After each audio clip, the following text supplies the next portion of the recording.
you had a Cadillac for sale, did you not? Or did you post it? What do you?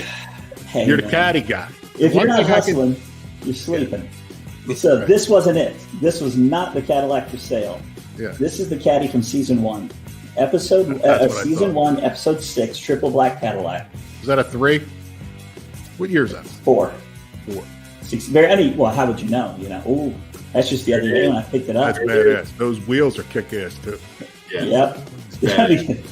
I mean, I'm going to fall in love all over again looking at these pictures. Let's go for a ride, Shag.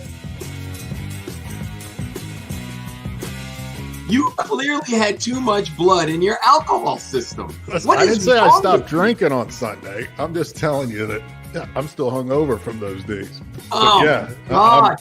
My ass is dragging.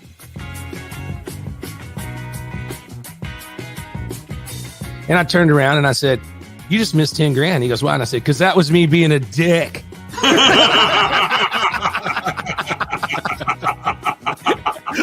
No fucking way. I'm no way.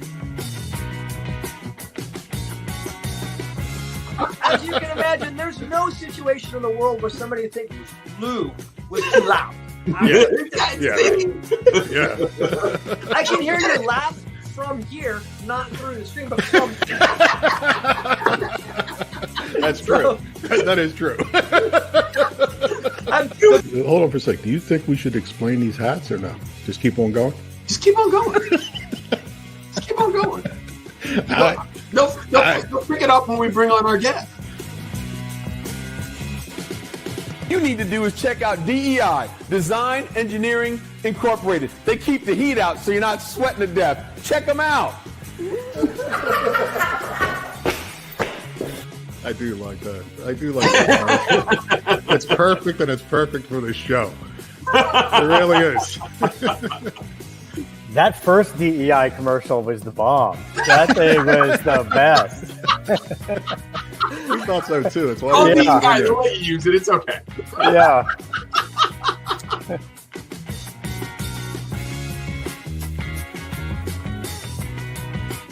Been with my wife since '94. Met her in '94. Got married in '97. Lou, when we met, she said, "Don't even talk about sex until we get married." After we were married, she said, "You can talk about it all you want." So, it ain't happening. I tell you, I got it rough. I'll tell you.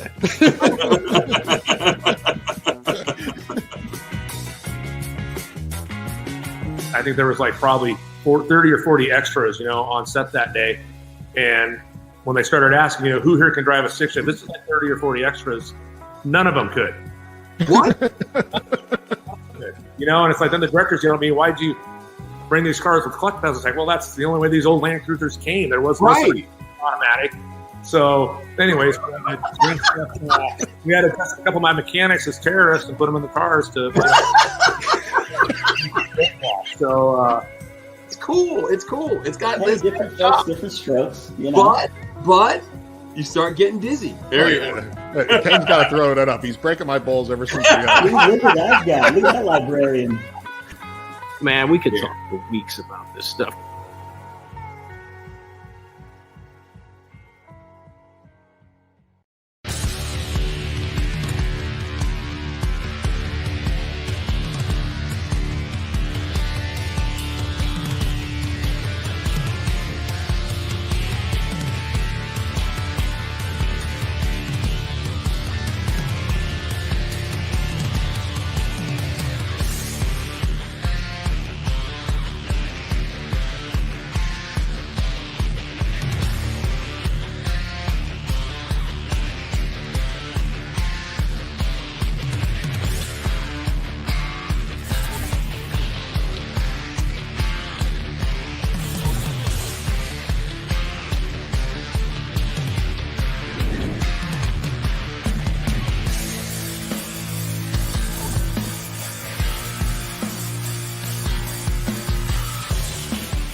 Hey, everybody, it's Lou Santiago, and tonight we've got another fantastic show for you.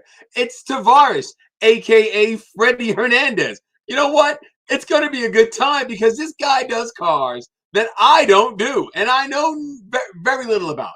I'm not going to say nothing, but very, very little. You know, like this guy puts together Ferraris and Lamborghinis and McLarens and all that wacky high-end stuff. And that is something that I don't mess with, because my whole idea would be, let's just cut the thing up and put a tube chassis in it, make it rear-wheel drive. Let's do that. We'll do something stupid. So here's the deal.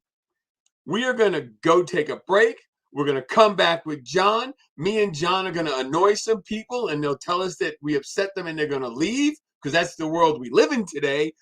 And then we're going to get Freddie in here. Hit it, Ken.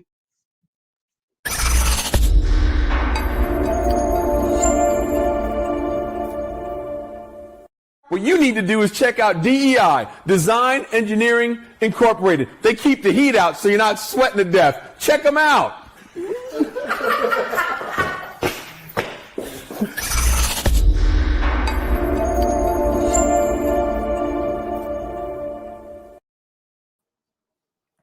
Yo. Hey!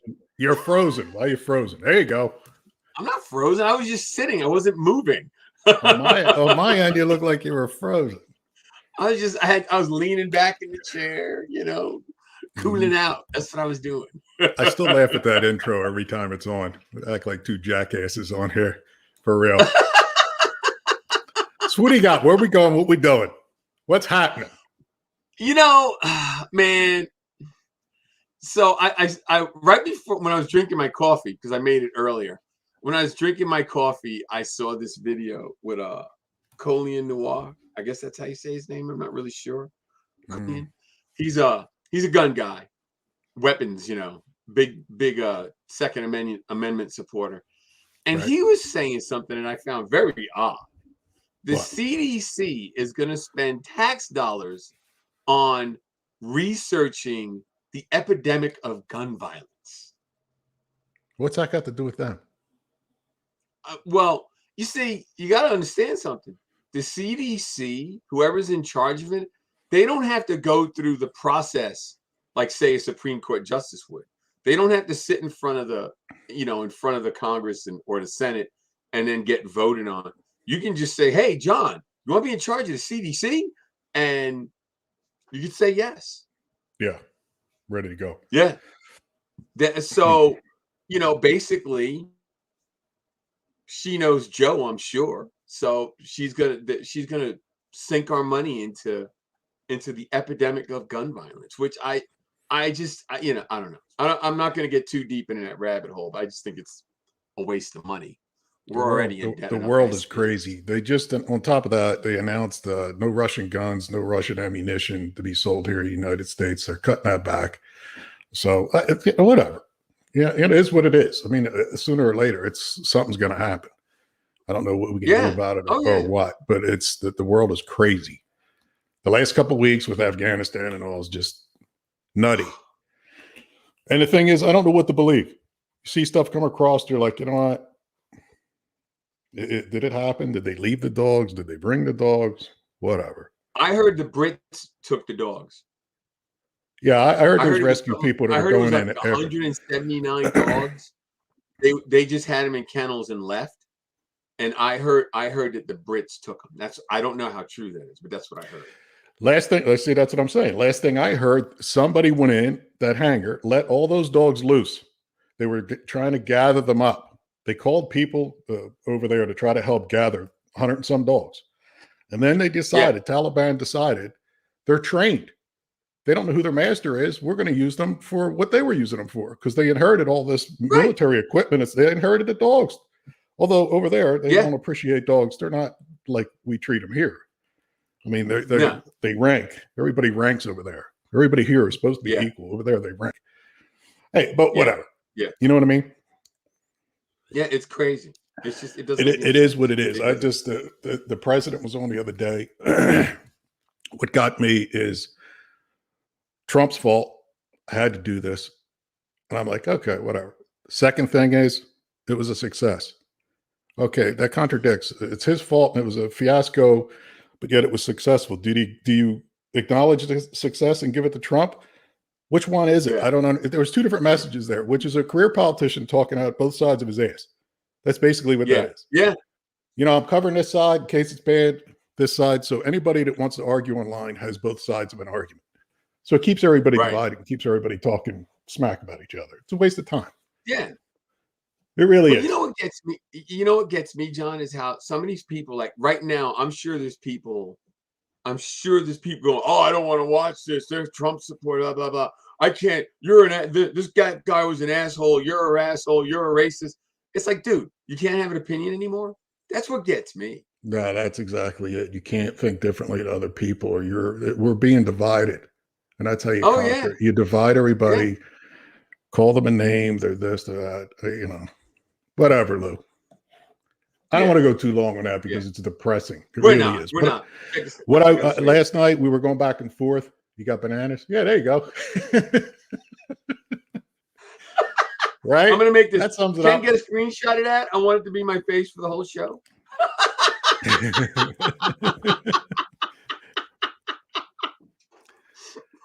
Last night, Will Lockwood from Bitchin' Rides is coming on the 22nd of this month. So I got a Will story. I know you do. Yeah, you bootleg for him, I heard. Yes. Save it because it is a good story. It's like a Smokey and the Bandit, but with Lou. Running across state lines. And I was in a Scion XB. Yeah. You need a speedy car, speedier than that, but they didn't hear that part. I went in a car that just flew under the radar. You know what I'm saying? Yeah. That's the way you got to do it. You don't get something that's going to advertise. You get something the cops are going to run up behind you. They're going to go around you. You wave. They wave back. They think you're harmless. Yeah, don't ruin the story because tell it there because he was waiting for the beer when you arrived. I was there when you delivered it. Yeah. Well, the funny thing was I was standing there. I was going. We're waiting. Me and Tina and I were waiting to go to SEMA. So I called Will. I was like, dude, I got your stuff, and he goes, well, I'll come get it. So I said, well, I can meet you, and I'll just ride with you to SEMA. So he's like, yeah, cool. Yeah. So we're standing. Me and Tina are standing outside in front of the hotel, and we're right on the main drag. Yeah. And this homeless guy comes up to us. His jeans were so dirty, they were shiny. That's how bad they were. And he had puke all in his beard, and his beard came down to at least his nipples.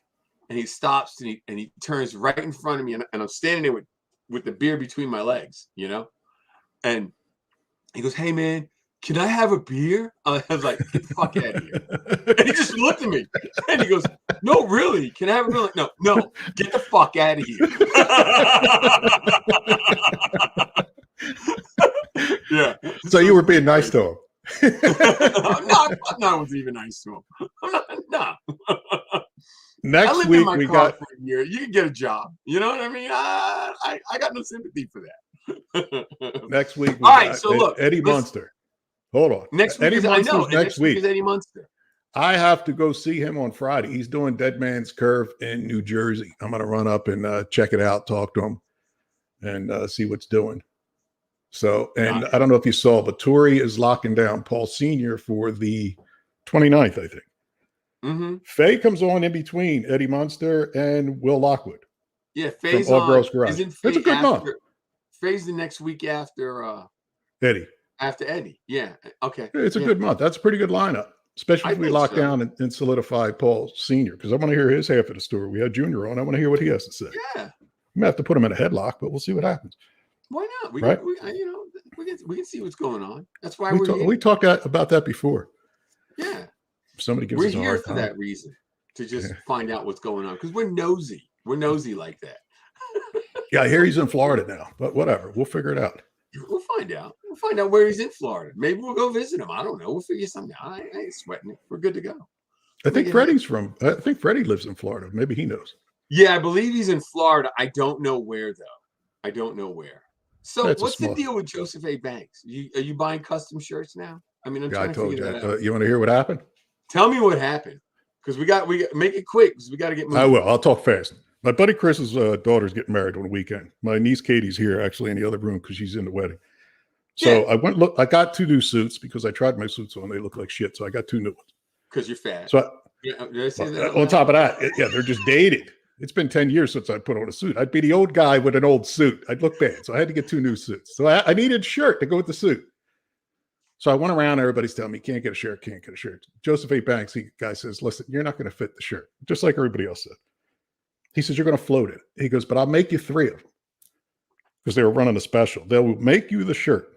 So the guy sizes me up the whole thing. He said, take about 3 or 4 weeks for them to come in. So they come in. He goes, you want to try them on? Because I grabbed them.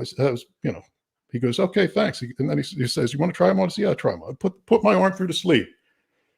Lou, if I would have bent my arm, I would have ripped it like the Incredible Hulk. It was so far off. It was like they messed this thing totally up. I'm like, my man, listen, I got like a week and a half. It took you over 5 weeks to get me these shirts. So he goes, no, try to. He's trying to sell me the shirt that I can't even move in. So I go to button the thing. It's about 6 inches. This is as close as I could get it. I'm like, I'm ready to just go, and rip this thing. So I pull it off. I'm laughing. I'm like, it wasn't even close. So he's, I'm sorry. So they actually went out of their way, got a shirt that was close in size and tailored it up, fitted it. Yeah. So I picked up the other shirt today, but I was like in a panic going, now what am I going to do? Because I got to run around. I got a 19.5-inch neck. Can't tell from here. See how big I am? Looks more like a 20, but that's okay. So anyhow, they did make good on it. They did. There he is. No, that's when he was 20. Yeah, I was actually about 28 or somewhere in there. I don't know how old I was, but that's a long time ago. Look how much hair I had. That's the whole thing. So anyhow, they made good on these shirts. I picked it up and we're all good. I'm ready to go. It's close. It's not like a great fit, but it's as good as you're going to get for what they were doing. That's crazy. Yeah. Now I'm going to tell you something. I got a Hong Kong story. You got Hong Kong? I was in Hong Kong and I wanted to get a shirt made, right? Because that's what you do in Hong Kong. Yeah. So I go in there and I tell the guy, look, man, I want a shirt. And I find it was yellow. I had it made in this like really bright, obnoxious yellow and had it made down to about mid-thigh with a big pocket in the back. And the guy goes, when can you have it done? He goes, you come back tonight. You come back midnight tonight. It'll be done. I was like, cool. This is like 8 o'clock in the evening. For a jet over, of course we're out drinking. So we go back to the tailor shop and the shirt's awesome. I mean, like it's a really well done shirt. And so I take off my t-shirt, give the guy my t-shirt, pay him, put on the yellow shirt. I had the shirt for like 5 years, wore it all night. What's with the big pocket? I don't understand the big pocket. No reason. It was tailor-made. Somebody put a tip in there. Why not, right? All right, we clowned around enough. Bring out Freddie. Do your thing. All right, let's go to a commercial. When we come back, we're getting Freddie out here. Come on, Ken, let's get this ball rolling. For more than 25 years, DEI has been controlling heat and sound, all with products developed to protect components and drivers alike, and has become the standard by which all heat and sound control is measured. Each product is developed with solutions to problems in mind. DEI knows when it comes to making and keeping horsepower, heat is the enemy. Innovative technology allows us to develop the highest quality products, quality driven, and that's why the best builders and race teams in the world use DEI.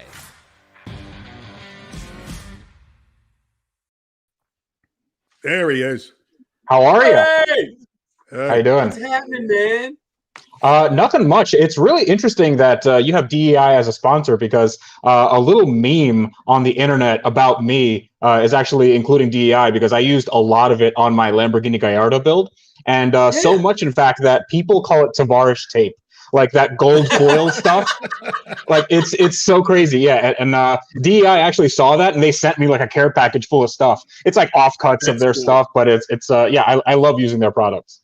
Oh, what you need to do is get them to put your face on one of the packages and call it Tavarish tape. Yeah, I mean, if they want to have a line that sells nothing, then sure. Yeah, like if nobody buys it, that'd be fine. It has a little bit of a nice round rhyme to it. Good name. Why not? Yeah, their thing I think is they sell just the sections that you put on the floor that's needed. like most people, they cover the entire floor, but their thing is just the sections where the heat and the sound is without adding a bunch of weight. That's I think the biggest difference. Yeah, so I use it for like engine based stuff. So I love their gold foil because I pretend that I can afford a McLaren F1 when I clearly can't. So I just put it all over the engine bay. So I'm like, McLaren F1 has a gold engine bay. Now I do too. Huh. There you go. There you go. So, dude, Freddie, all right, let me before John gets in like to the whole history of Tavarish or Freddie. Oh boy. Let's just. I got one question for you, right? Eugene Moon. He told me that you're Russian. Okay. Mm-hmm. That's what he told me. So my big question for you is, can you get me some good Russian vodka, or is it all just cheap? What's interesting is like I'm Russian. I was born in Russia, essentially the Soviet Union back then. But I know nothing about Russian vodka. I know nothing about a lot of stuff that I probably should know. Like I'm not a big drinker, but I could probably like get you some good like vodka or whatever they drink. It doesn't have to be really good. Sure. I mean, listen, I don't know the difference.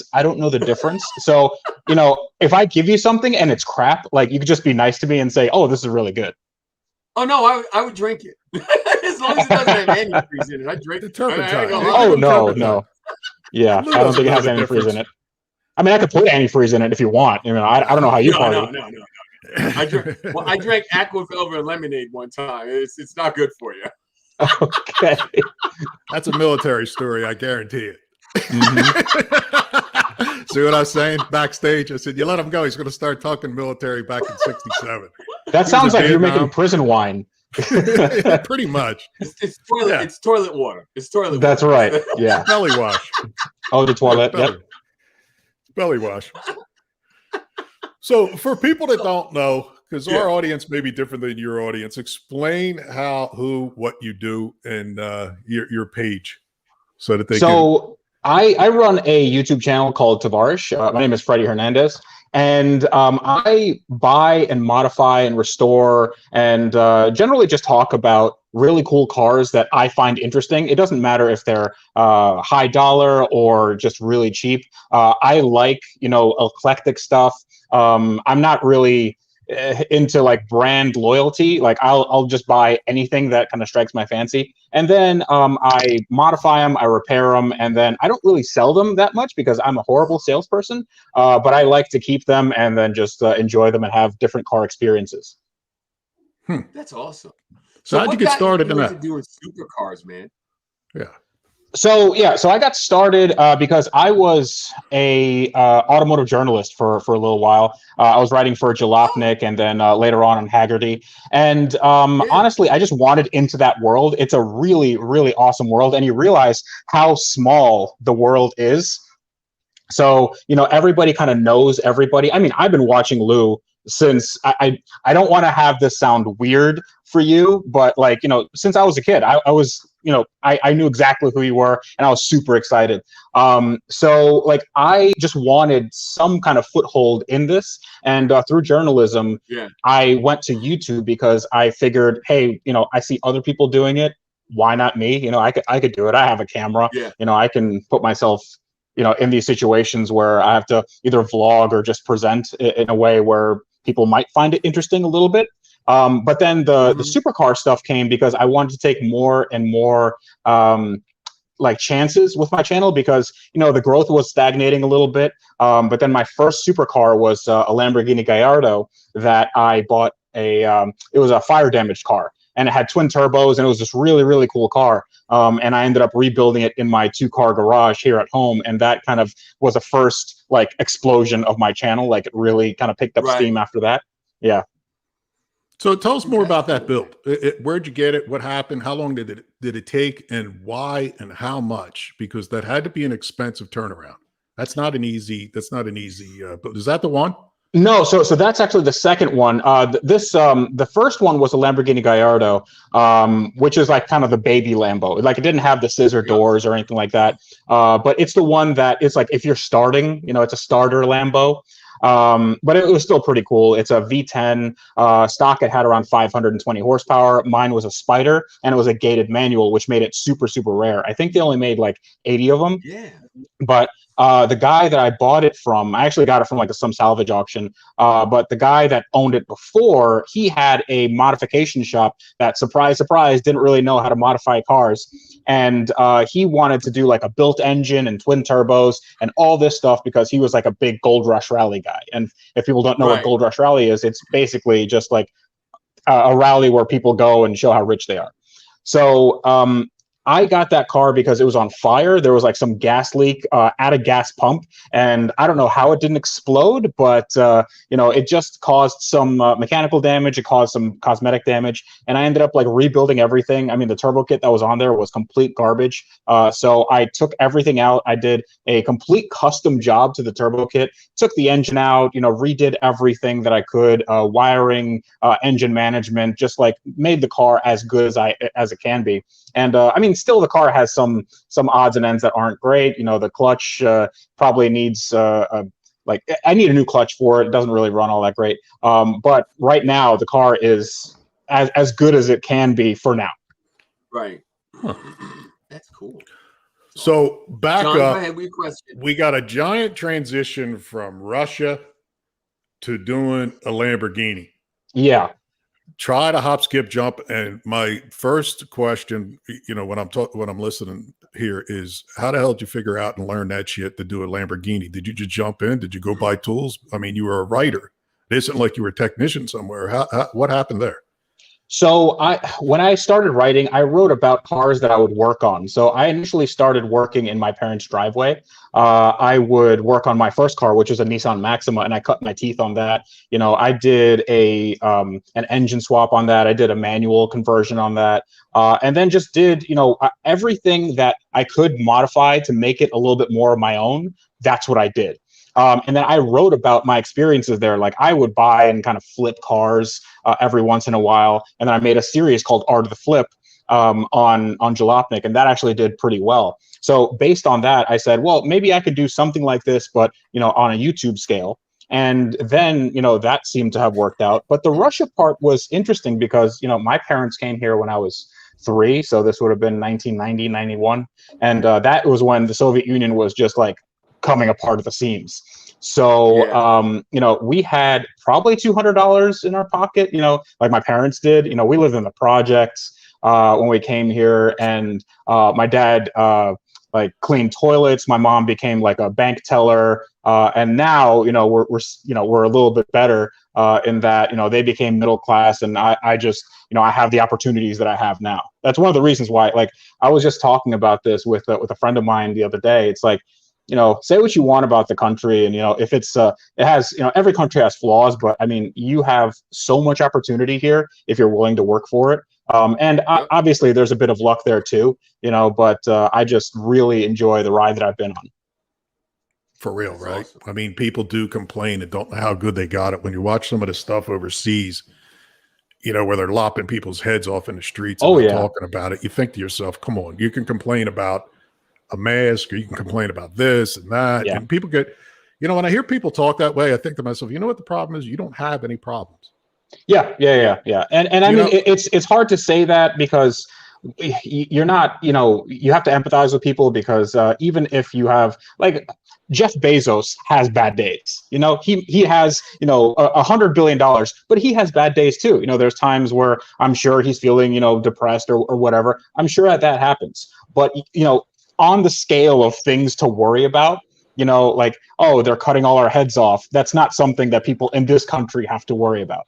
And what people in other countries know on a daily basis is like, that is sort of the default mode of humanity. Like a lot of countries just have, there's no freedom of speech, there's no freedom of assembly, freedom of protecting yourself, that sort of thing. I don't want to get too political here, but it's just people need to know that there's no like underlying freedom that we have. If that leaves, then that's it. Like you don't have, like, you can just legislate all that freedom away. So I'm really just, I love what I do, and I love that I'm in a time and place where all this can flourish, and I can share it with everybody. That I share it with. Listen, we had a few people, surprisingly, that came to this country. Same thing. We had Shorty from Iron Resurrection told a great story of coming to this country, what it took and what it felt like to actually come to America when he was a kid. I mean, him and his family were just amazed. Ralph from RMD Garage, same story, same thing, coming from Mexico. I don't think people understand the opportunity, the upside. We skip over it and take it for granted. Like, no big deal, no big deal. But a lot of people come here and done really well and are happy. I said, I mean, Lou and I talked during the week, and I'll be complaining about, guy was here doing my cable, this, that, the other thing. And I'll tell him, you know what I got? I got white people problems, because they're not really problems. You know what I mean? It's something I'm bitching about because there is nothing this week for me to bitch about. Right. But I'm with you. But back to, so you come to Russia when you're 3 and you start writing when you're a young dude on the cars.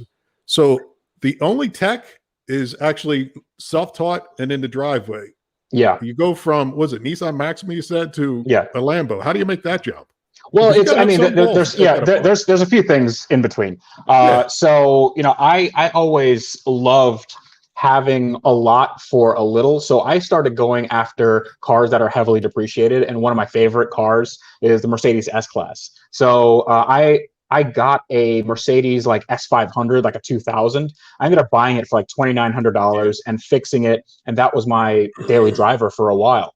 And I love that car. I mean, it had, I ended up changing the interior to something that had massaging seats in the back, all this really, really cool stuff. And then from there, I became the guy that was why would you buy a Toyota Camry when you can buy a V12 Mercedes for the same money? And obviously there's differences in, running costs and operational stuff. And I get that, but I was the guy that showed people that you can dream. It's okay. You don't have to buy this Econobox because it's safe. There are other cars that are fun that you can if you mitigate a few of these factors, they're actually not that bad.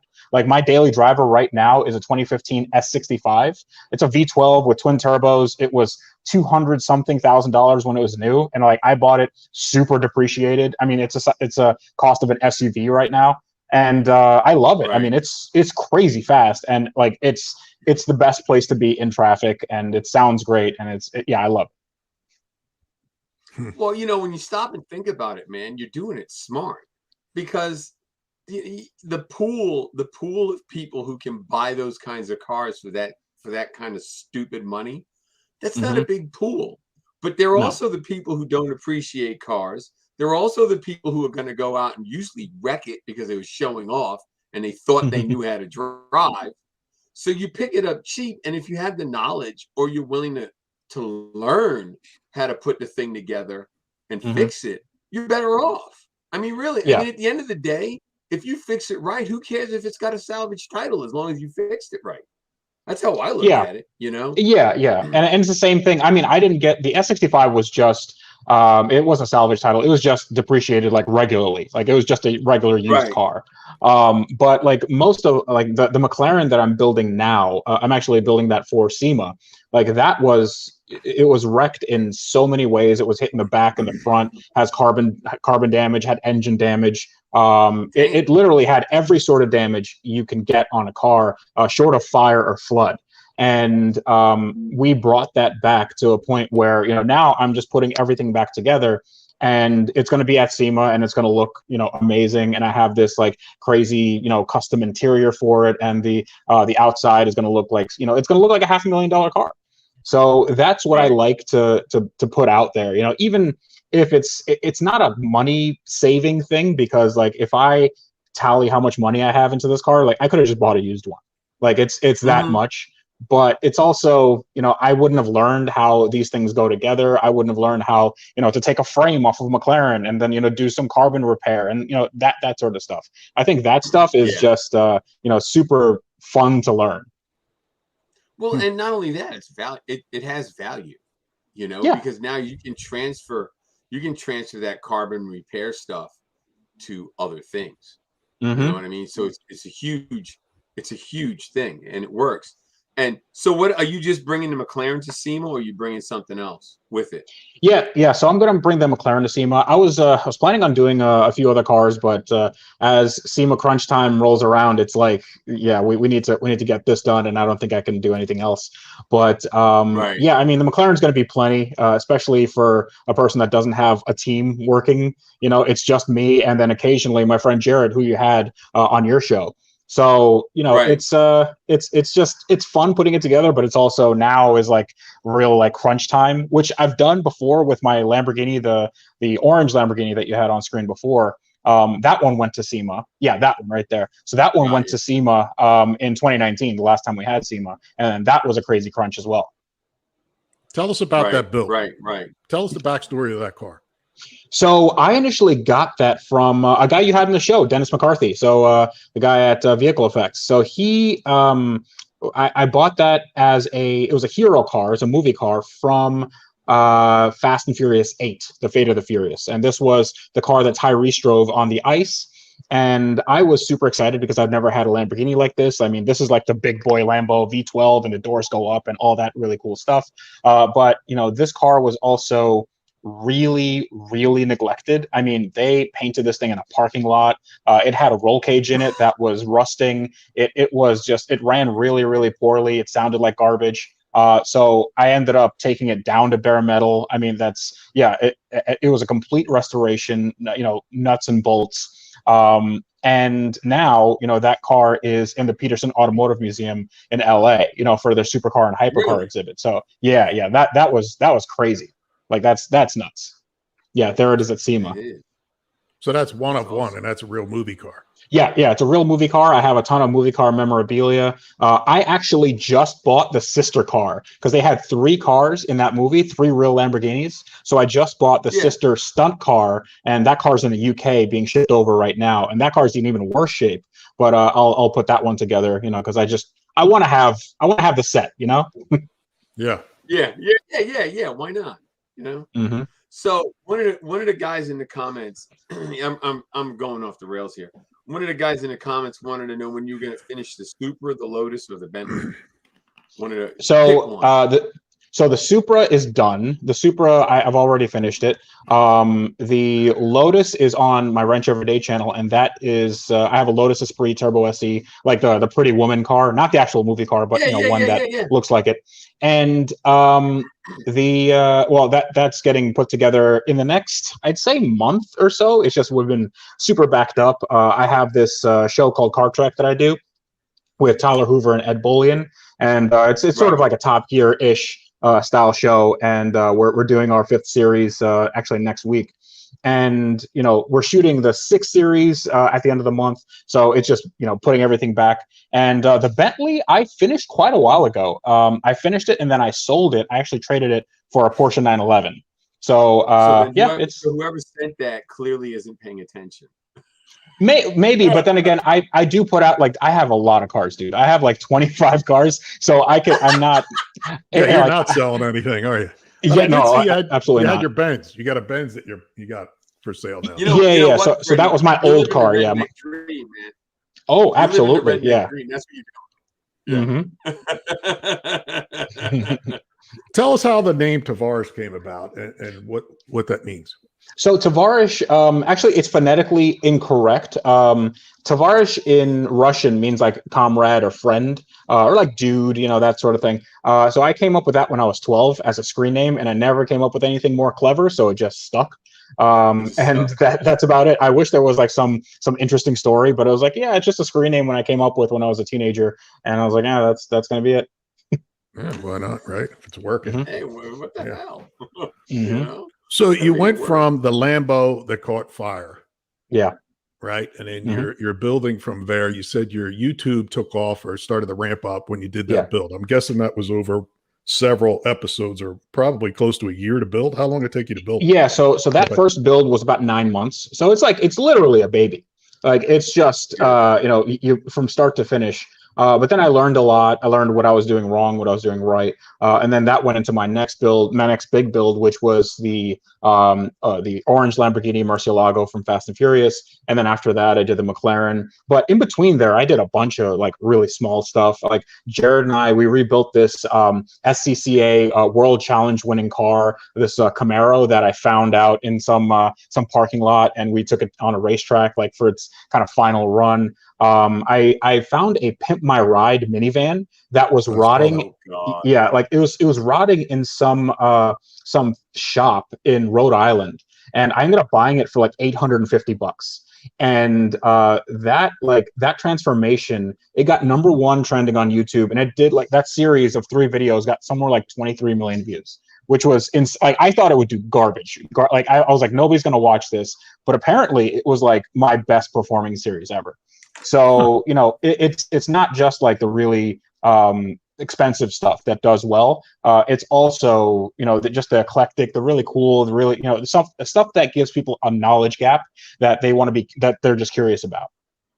Right. So I was watching some of the Car Trek. I'll tell you what, the production looks pretty good on it. I was asking myself, who is doing your production? Is that you? And did you just pick this up and grow from there? How's that working out? So we have a small crew, and they've been with us for since the beginning. Right now, our crew, including us, it's like 9 people, and we only have, up to now, we have 1 guy editing. Like I edited the first.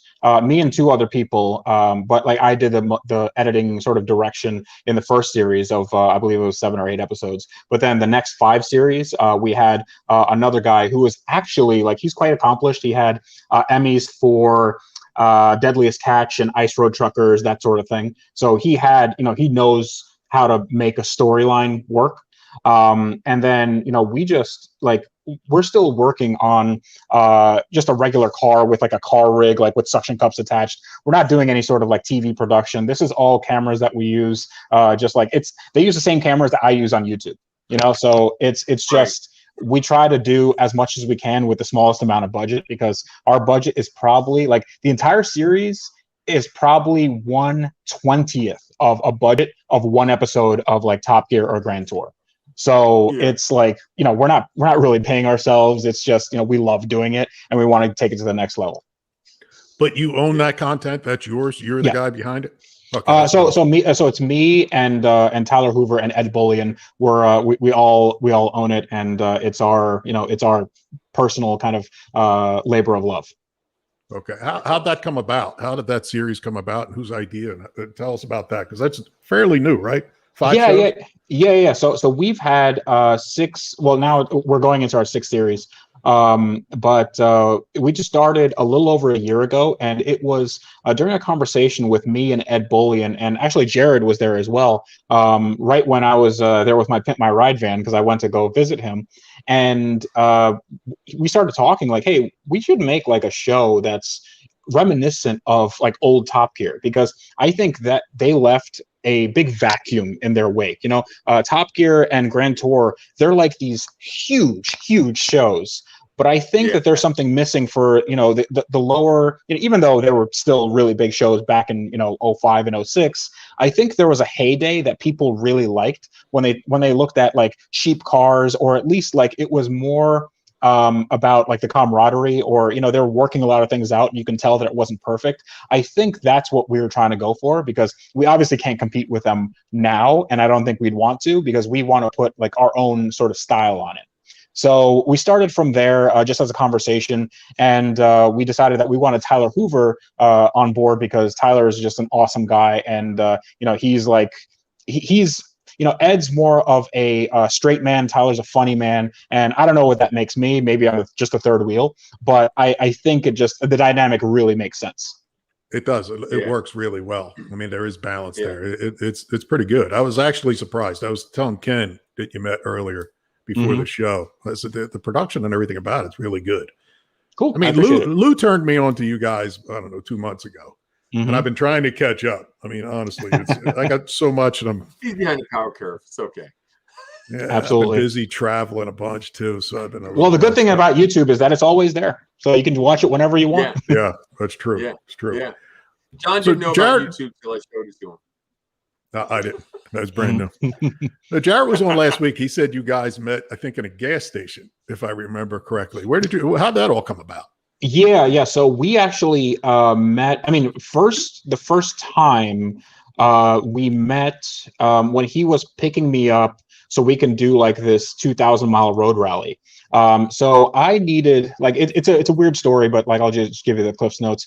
I needed a cylinder head for a Supra I was building, and I went on Supra forums. I went on this super big forum for Toyota Supras, and he was selling some parts, and I got in touch with him, and turns out he was very, very helpful. He wanted to help with the build. We wanted to do some promotional stuff with his company Speed for Sale at the time, but then that fell through. But he was still like just he was text messaging me, and he was asking me how the build was progressing. And then I wanted to go on this thing called the Dust Ball Rally, which is just this really cool road rally on the best driving roads in America. And I didn't have anybody to go with. Like one of my friends, they backed out at the last minute. So I asked Jared, I didn't know him at all. I just said, hey, do you have a car and can you drive? And he was like, yeah, I have like a right-hand drive Toyota Supra and I have a Lexus ISF. And I'm like, yeah, let's just do this. Like, let's just go. Like, let's see what happens. So I went to Atlanta and I did some stuff with Ed Bullion. And then like afterwards, I met him because he's in the Atlanta area. And I mean, the first time we met was, him picking me up in his Lexus ISF at probably 4 or 5 in the morning, and then us driving up to New Jersey to my parents' place where we spent the night before we did the road rally, which was like Boston to New Orleans. So, thankfully we didn't like kill each other because, we actually got along very well. And then that turned into him coming, by my shop. We did a Supra build that now has nearly 8 million views. And then now he's just like a mainstay in my shop. And then now we partner on a channel together on the Wrench Everyday channel. So, I mean, he's just the best guy. He's just, give you the shirt off his back. Like, literally, I had a problem with this event I was doing. I did Roadkill Nights for Dodge about 2 weeks ago, and we had a problem at the very last minute with shipping. And Jared, he drove the car. He shipped the car. Well, he towed the car from Atlanta to Detroit throughout the night. Like he drove 12 hours with no sleep just to get my car there, which is insane. Wow. Like that's just nuts. And I'm on pins and needles thinking like, oh my God, this has been months in planning and in the making. And he got it there. He got it there, and we had no issues, and the car did great. That's awesome. That's just a good friend, man. He's a good person. Oh yeah, dude, yeah. He's a good person. Yeah. Good person. Yeah. Absolutely. Yeah. That's cool. That's cool that he did that, man. Oh yeah, yeah. I mean, I don't know anybody else that would do that, just kind of at the drop of a hat. Like, okay, listen, it has to get done. It's going to suck for me for a night, but it's okay. It's going to be worth it. Mm-hmm. Yeah, and he gets to go to the show. Yeah. Well, I mean, he was going to go to the show anyway. Like he had tickets. Like I got him in. He had a plane and everything. Like he could have just flown there and had the same experience. But because I needed this and no other option was available, he was like, "I'm just doing this." So he's yeah. Mm-hmm. That's awesome. So, Freddie, the shop that we see you working in, do you do other stuff? Is that your shop? What are we looking at there? Because it looks pretty big, pretty neat, pretty clean. Is that all your stuff in the background? So it's pretty big, but it's not neat or clean. So my shop is a mess constantly. So if you see any pictures with the shop looking clean, that's because I probably cleaned it just for that picture, and I put everything to the side. But yeah, that's my shop. It's just my personal garage. It's 5,200 square feet, and I have way too many cars in there. So much, in fact, that I've had to rent out some space from like across the street. Like they have some parking space, and like I put 3 cars in there just so I can have some room to work. But yeah, I mean, I always thought that when I got something this big, that I'm never going to be able to fill it up. But like now I'm like, yeah, I need something like twice as big or 3 times as big. Yeah. You never can have enough shop. Yeah, and absolutely not, because then I'll get into planes, and then I'll get into big, army trucks and whatever. Mm-hmm. You're based out of Florida? I'm near Orlando. Yeah. Oh, okay. Yeah, we were talking about Paul Sr. I think he just moved to Tampa or somewhere on the West Coast. Yeah, I had a conversation. I don't like to name drop, but I end up doing that like more than I'd like to do. So I had a conversation with Paul Jr. At when I was at Amelia Island, and I know that he's trying to do a bunch of podcast stuff. But I didn't know that Paul Sr. was also in Florida. Yeah, we had Junior on we had probably a month ago. with Paul Jr., so it's okay. Yeah. Oh, okay. I already talked to him. Yeah, he was on. I mean, that was a great show. He was a good interview. We covered a lot of ground, and he actually was sincere and got deep into a couple things, which is pretty cool. Oh yeah, he's a great dude. Speaking of name dropping, you said something about Colian Noir earlier on. So Colian is.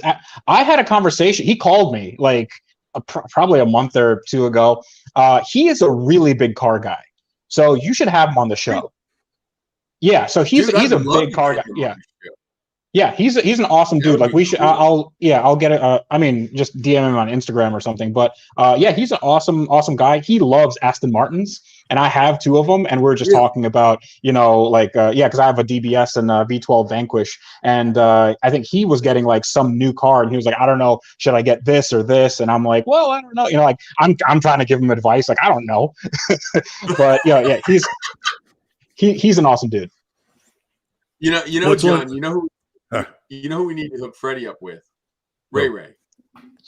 Yeah, right. That's who we need to hook him up with. Because Ray knows everybody, and he's an Aston guy. Ray. Oh, nice. He does stuff with Aston Martins. I don't know exactly what he does, but then again, nobody knows exactly what Ray does. He might even be on the show, and we don't know it. But it's just, I gotta hook you up with Ray. He's out of Canada. He's a Puerto Rican who lives in Canada on the Reds. Go figure that one out. Nice. A New York Puerto Rican. Oh, awesome. So are you guys going to SEMA? Yeah. We're not sure yet. Well, I decided 2 days ago I'm not going to go. I got to call Bruce at Modern Driveline and let him know, because I drive. And I got the email from SEMA saying that, you have to have if you don't have the vaccination, you have to have proof of a test that's no older than 72 hours, I think it was. Yeah. And being that I drive, there's no way I can make the time work, and I'm not getting the vaccine. Because quite honestly, it's none of their damn business if I'm vaccinated. It's right. It's called HIPAA, So it's just and like when I actually got the test, when I got sick, I don't know, 6 months ago. Well, it was Christmas. It was around Christmas when I got the Wu-Tang. I went and got the rapid. I went and got the rapid test, and they said, "Oh yeah, you'll have it in 24 hours." Next thing I know, it's 4 days later. So I can't rely on getting it and then knowing that I'm going to have the results by the time I get there, and it's too old.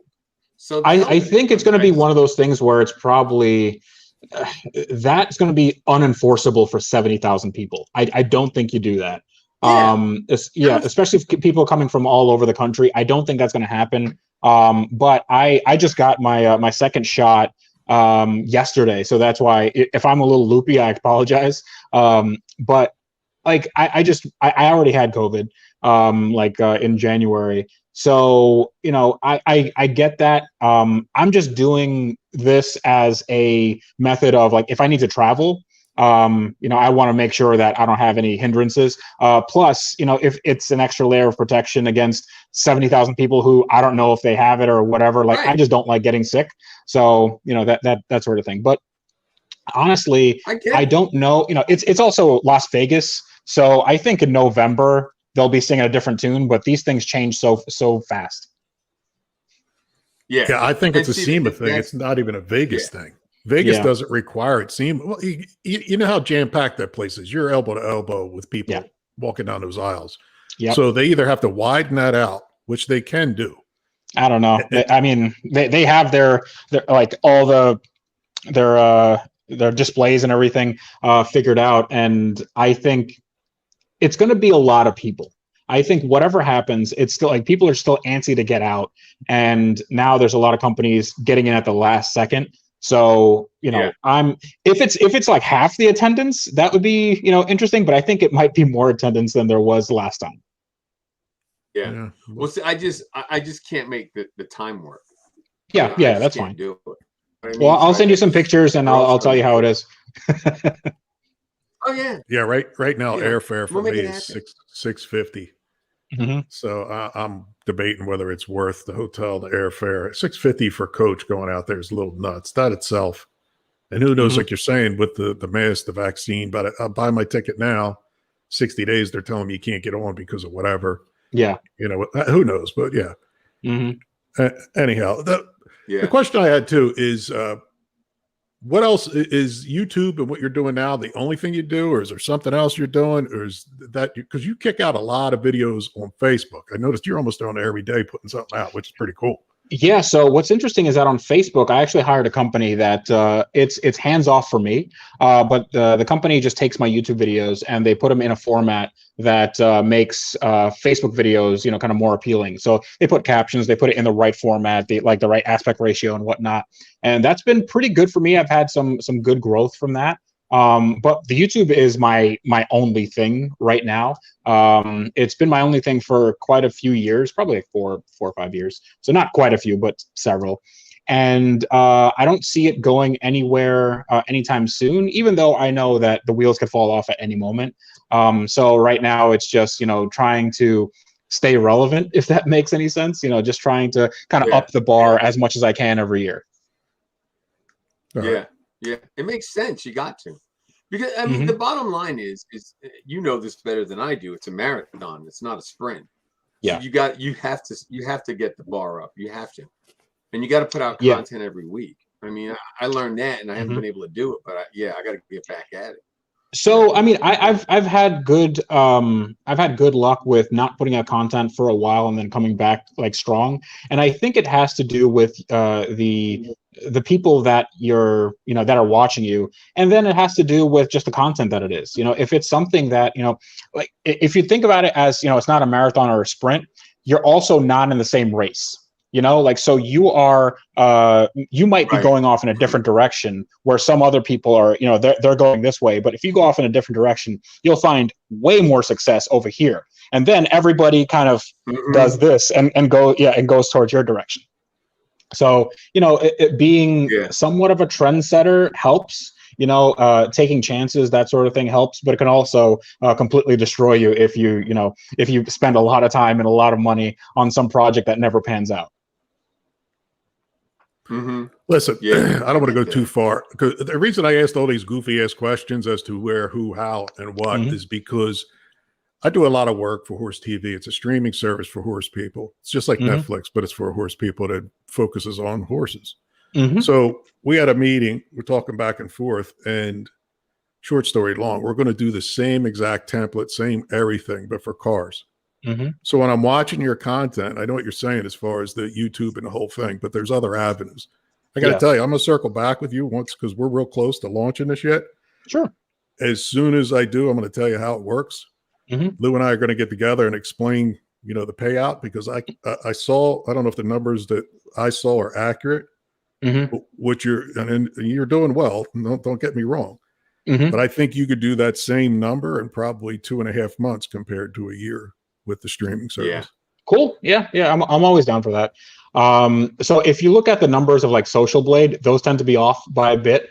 But you also have, for YouTube, AdSense is one part of it, but then you have all the brand deals, like I'm sure you guys have with DEI, and it depends on if it's like per video or if it's like over a year, if it's placement, if it's like direct ad copy, that sort of thing. So I mean, having a YouTube channel is very much just a business. So you have to be your own ad person, and you have to dealing with like the background stuff is like 75% of my job.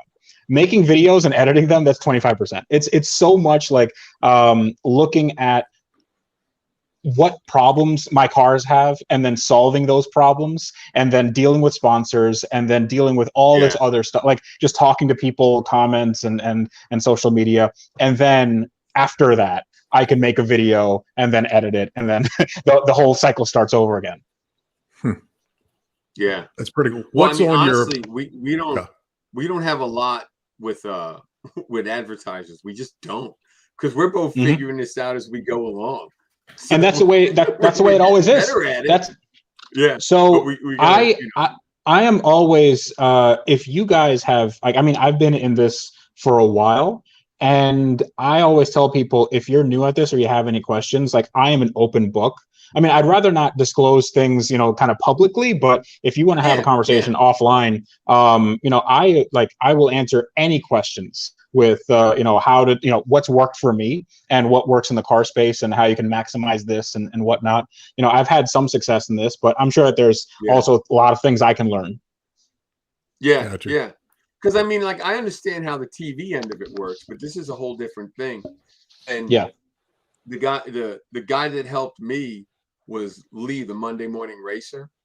And he, with what he did for me was he got me monetized in 18 months.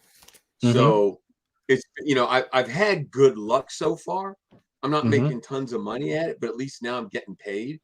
And then when I had to move out of the shop I was in, I called John. I was like, dude, we always talk about doing a podcast. Let's do it now. So we started doing this in February. And it's just been, we're just running through the streets. John tries to rein it in, but I'm just running wild in the streets, man, doing what I do. Now we have access to a lot of good guests, and Lou and I were on the phone for about an hour and a half one day, and we actually got on a tangent about motorcycle gangs and bikes and builds. And at the end, what we said to each other was, you know what, I think other people would like to hear that because they would never expect that out of us. Yeah. So that's where the whole podcast thing started coming about. But of course, we changed that a little bit. Yeah, it's always good to have people that are like-minded and have good conversation and good rapport and have history together, that sort of thing. Because anytime I watch a podcast, I want to make sure that I'm accessing information that I wouldn't usually get. And I love being like on a podcast where I'm clearly not the smartest person in the room. So because that's when I learn the most. Right. Let's switch gears. I want to know what you're looking for now. You got a list. You're going through it. What builds are you looking for? What's ideal? What's on your bucket list? So I have been looking for a hypercar.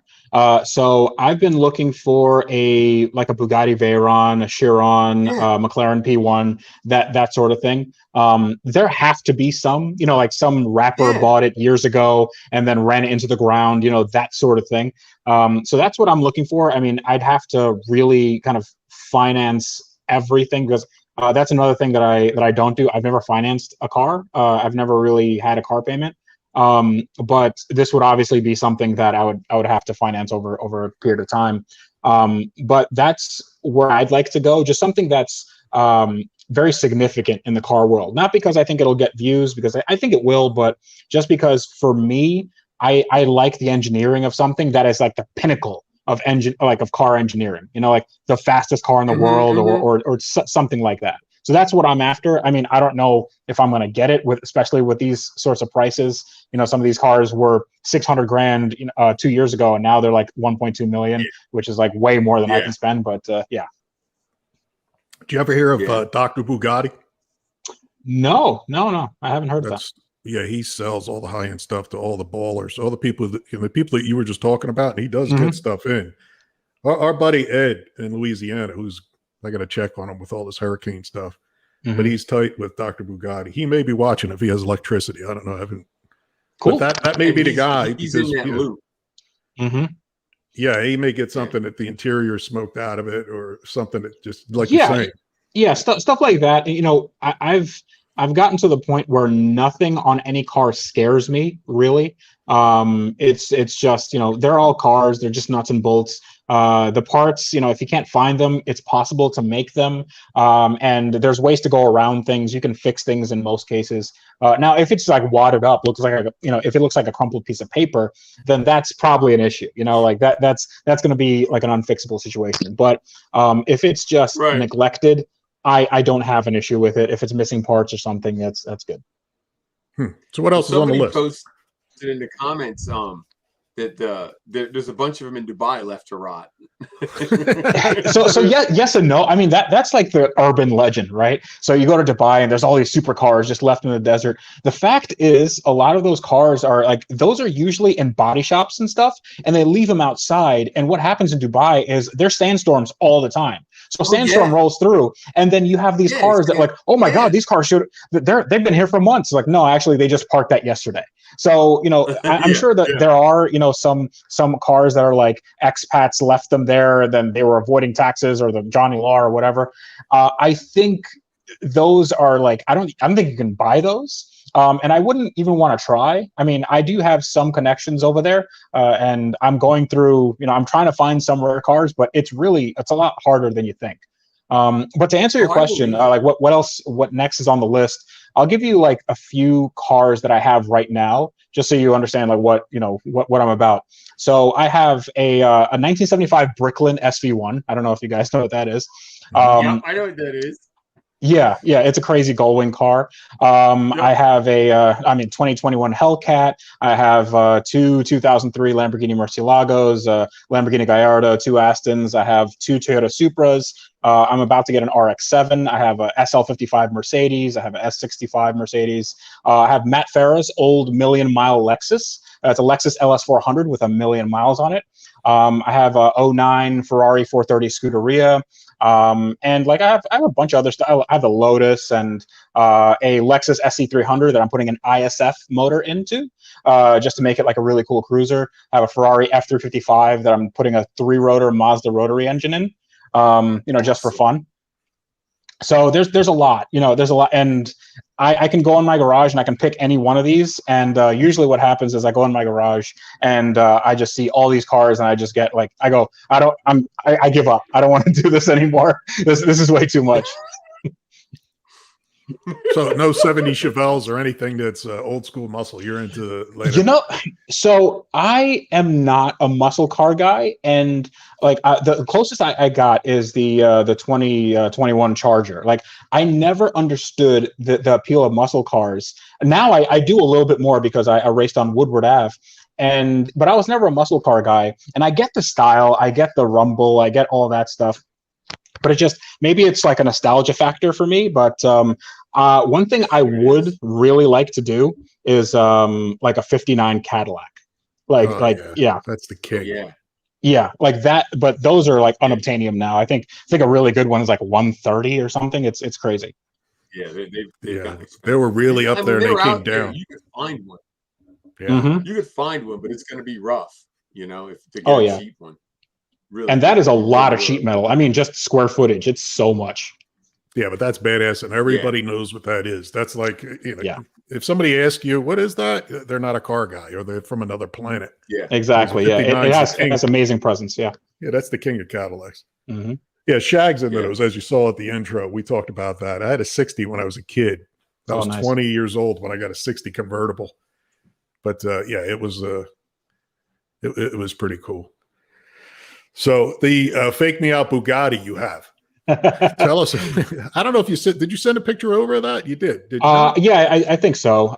It's like this. So I had a Bugatti Veyron replica. It's not a replica. It's barely a kit car.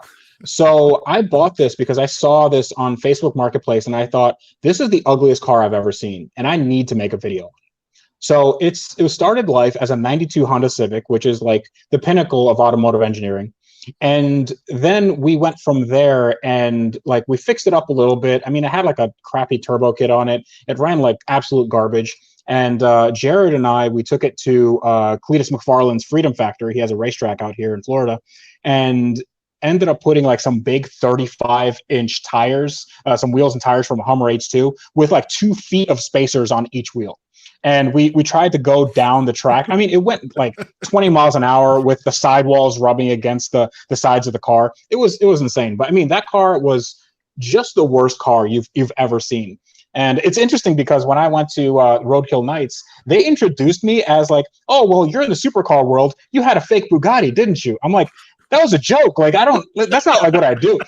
And another thing, I had James May. Yeah, I had James May of Top Gear. Like, he did a video where he's like roasting YouTubers' cars, and then he roasted my fake Bugatti, acting like I'm like, oh, he's very proud of himself, isn't he? I'm like, no, it was complete. Yeah. I was being satirical. Like, I'm just being sarcastic. I don't actually think this car is good. Yeah.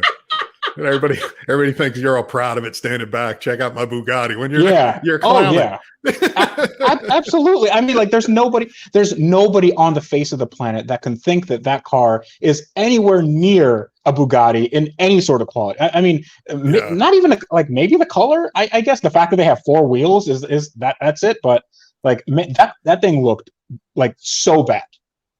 Yeah, but maybe Ken didn't load that up. But yeah, he probably should have. Maybe he didn't know what he was looking at when he was checking it up. But I thought that same thing. I'm looking and going, he can't be serious. Can't even steer that thing. Where are you going? But, you could a little bit.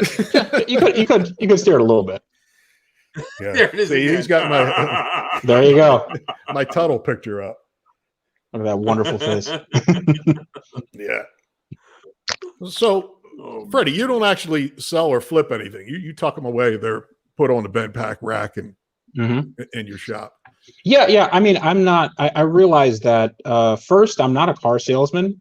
And I have this thing where if somebody buys a car from me, I have to make it the best car. It either has to be so bad that everything is disclosed, like I haven't started the project yet. So if it's like, I sometimes sell projects that I haven't started, and I just tell them everything that's wrong with it, and then I sell it for whatever I got it for, or even less. Or it has to be like the best of my ability. Like, I'm selling this S600, and I want to make sure that everything was gone through, like everything you could potentially have go wrong in the next, let's say, 12 to 24 months has been taken care of, coil packs and spark plugs and all that stuff. Because the last thing I want is for somebody to go, I just bought Tavarish's car and it is a pile of crap. Look at everything wrong with it. Like, this guy doesn't know anything. Because that can absolutely happen.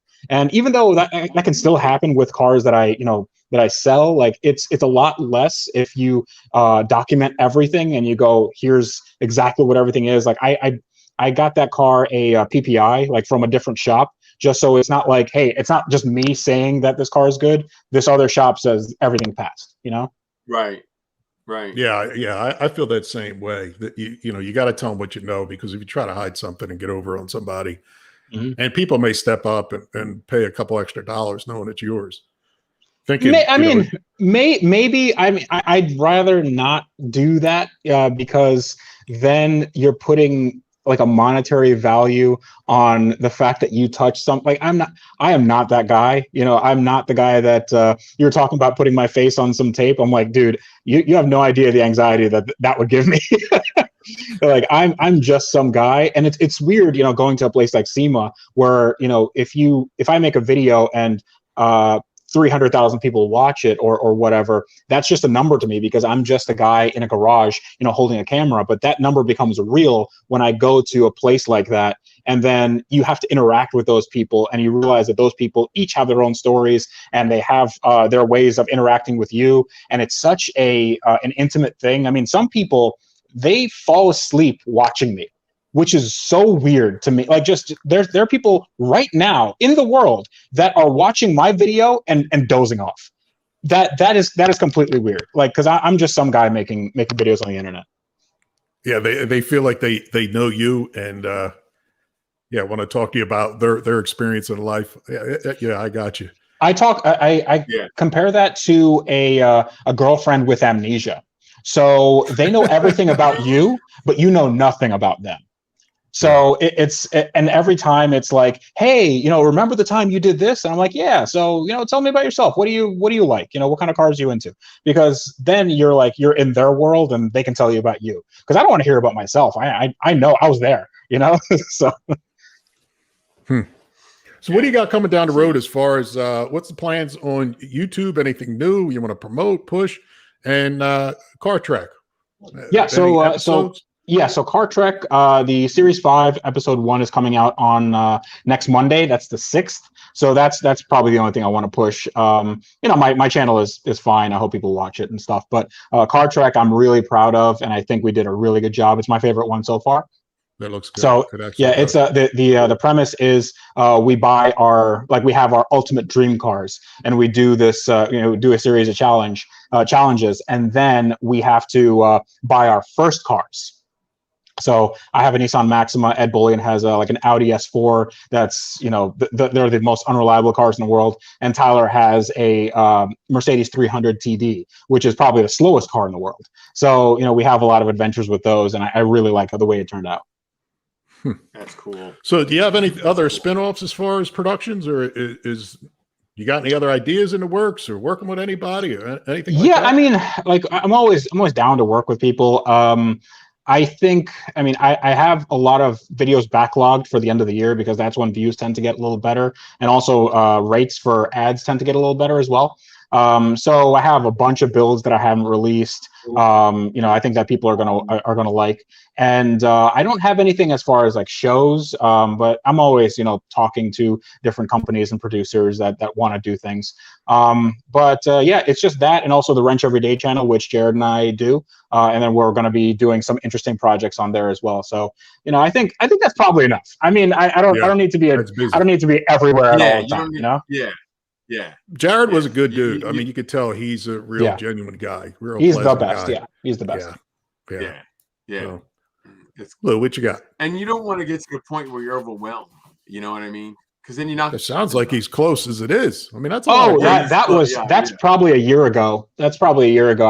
I've just been riding that, just riding that high. I'm at a constant, falling apart all the time. But listen, I'm making YouTube videos. It's better than coal mining. And like, I have a garage full of really cool cars that, I lusted after when I was a kid. So life can get a lot worse. Like it's the same thing. It's just, first world problems. Yeah. Yeah. Right. Yeah. That's the way I look at it I'm too. with you. You got to step back sometimes and appreciate what you got going on. Absolutely. There's people out there that got a whole lot worse happening day to day. Yep. So we're quarter after. Lou, what do you want to do? You got questions or what? We're gonna have to bail, man, because Ken's old and he did recover from the Wu-Tang. So he sounds a lot better. I mean, last week he just got Freddie. He just got out of the hospital with COVID. Oh wow! And he was in there for how many? I think it was over a week or close to a week. It was kicking the shit out of him. It sounded like it was. Wow. He sounds a lot better. Yeah. We were.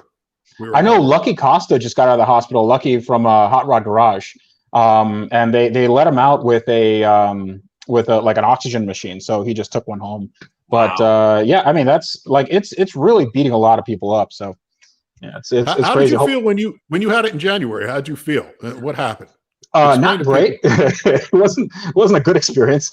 I think so. I didn't have like the regular symptoms. I had a lot of fatigue and I had a lot of brain fog. So there would be things that like I would deliberately tell myself to remember, and then every single time without fail, I would forget them. So I was worried that I'm like, oh crap, I'm like actually losing my mind. Because it was January and like, CPM and rates and stuff like for ads, they're usually in the toilet. So I didn't put out a lot of stuff there, but it was just like, I can't make any videos. I can't think straight.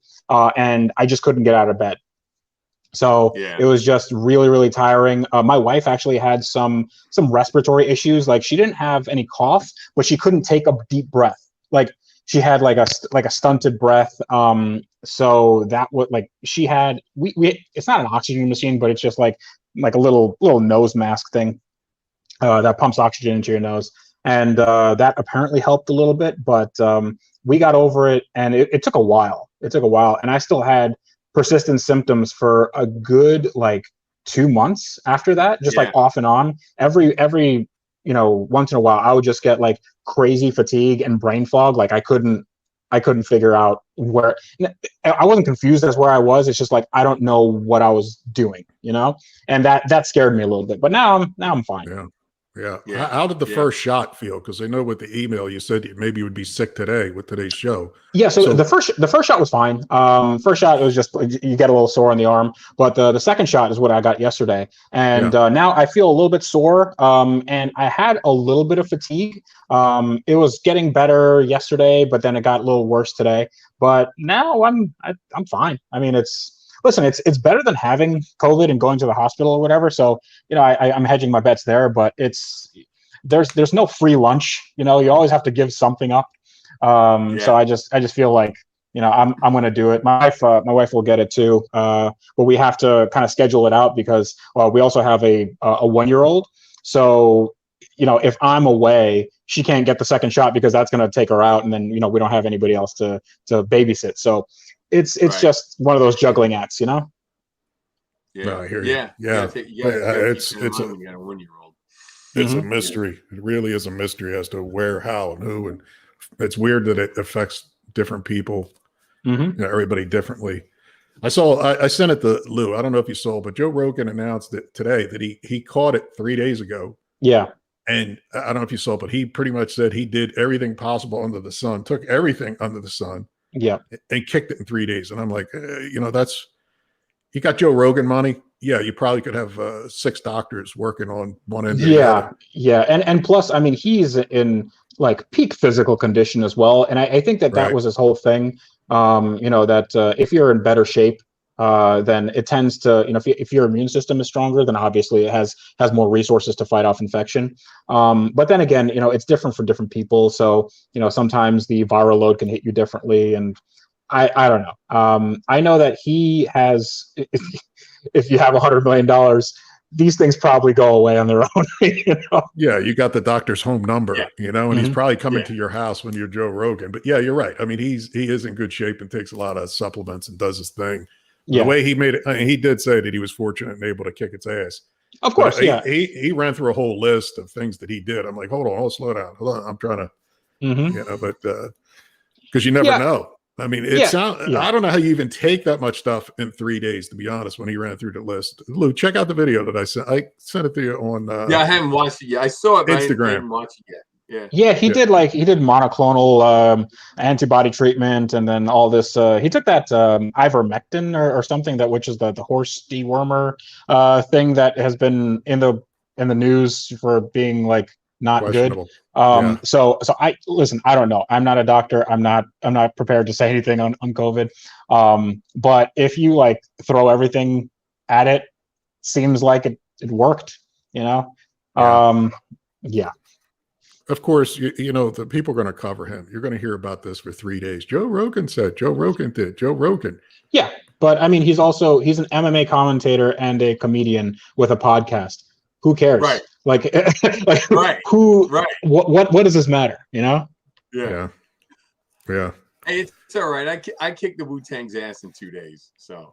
Yeah, exactly. I mean, different people have different results, and I had a family friend die of it, but he's also he had issues with his weight. He had respiratory. He had asthma and stuff. He was an older guy too, so it can for people that are in that class of people like that are like super susceptible to anything really taking them out. It can be super scary.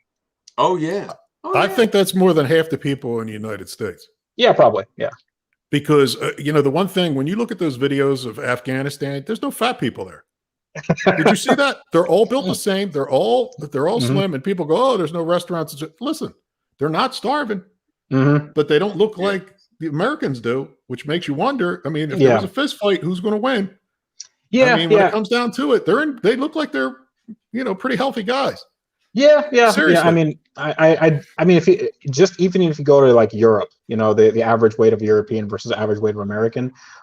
What's weird is that if you go to Australia, Australia is more like America. They're actually getting a little fatter there too. But listen, I can't talk. I'm overweight. Okay, so I love cheeseburger, dude. Wings are my jam. Like I love it. So I'm not over here saying, well, you need to straighten up and fly right. Like I just had a pretty good, meal. So I'm not, No, I had a cheeseburger today too, 5 Guys, and actually it was horrible for the first time. It was horrible. I got to tell you, I was ready to call the number. It was so bad. And 5 Guys is usually kick-ass where you're like, oh, this is well worth it. I got done eating that thing. I was like, this is not worth it. This was the worst experience of my life, and I couldn't figure it. Hamburger was small. How do you screw up a burger? Like it's soda really was simple. flat. Everything that they did there was horrible. And I don't know what was going on, but it was almost bad enough for me to send them a message going, you guys are, every place I've been, Florida, whatever, 5 Guys, you can count on it being greasy and good. Mhm. This place, it was bad. What, Lou? Why are you laughing? When you come here, I'll take you to Lee's. Is it a cheeseburger? Good burger. You get a triple We'll get a good cheeseburger? burger. Yeah. We'll go there.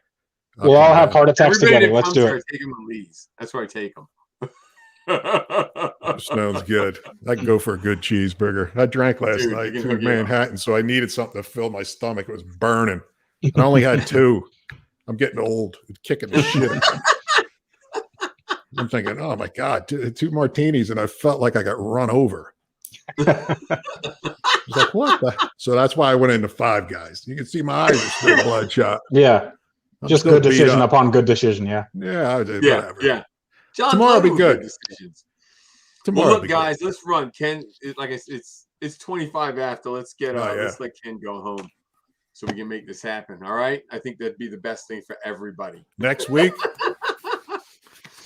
All right, you guys. Freddie, thanks for coming on, man. I appreciate it. Absolutely. Yeah, this was great. You guys are doing a great job. Thank you. Thanks. No, hey, we try. So, John, there you have it. Yeah. We had Freddie. Yeah. We had Freddie. You know, we're good. A lot of interesting cars that he's put together.